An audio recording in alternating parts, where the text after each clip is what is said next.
আমি তৈরি করছি আজকে রাজমা চাল, এটা খেতে খুব ভালো লাগবে। একবার এইভাবে করে খেয়ে দেখো কি টেস্ট হয়। আমি রাজমাটা সারা রাত জল দিয়ে ভিজিয়ে রেখেছি, তারপরে সকালবেলা বেশ ফুলে উঠেছে। ওটাকে কুকারে দিয়ে ভালো করে 5-6টা সিটি দিয়ে নিলাম। এটা একটু শক্ত তো, যেরকম মটর চানা ভেজাও সেরকমই। এগুলো আমার ছোট কুকার বলে বেশি সিটি দিতে হয়েছে, তা নাহলে 3টে দিলে হয়ে যায়। একটু নুন আর হলুদ দিয়েছি, দিয়ে সিটি দিয়ে নিয়েছি।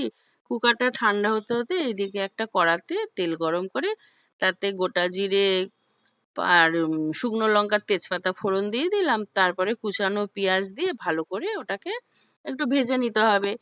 ভাজার পরে এর ভেতরে আবার দিয়ে দিচ্ছি আদা রসুন পেস্ট করা। ওটা দিয়েও ভালো করে একটু নেড়ে নেব।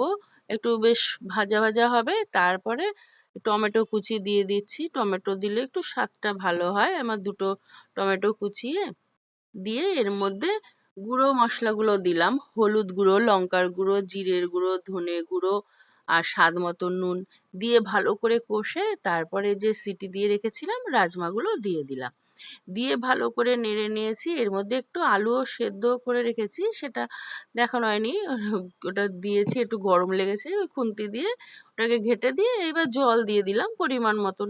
এমনি তো সেদ্ধ হয়ে গেছে, অল্প একটু জল দিলে একটু মশলা ফসলাগুলো একটু বেশ মাখো মাখো হবে। ওই জন্য সবার শেষে কসুরি মেথি আর গুঁড়ো গরম মশলা দিয়ে দিলাম।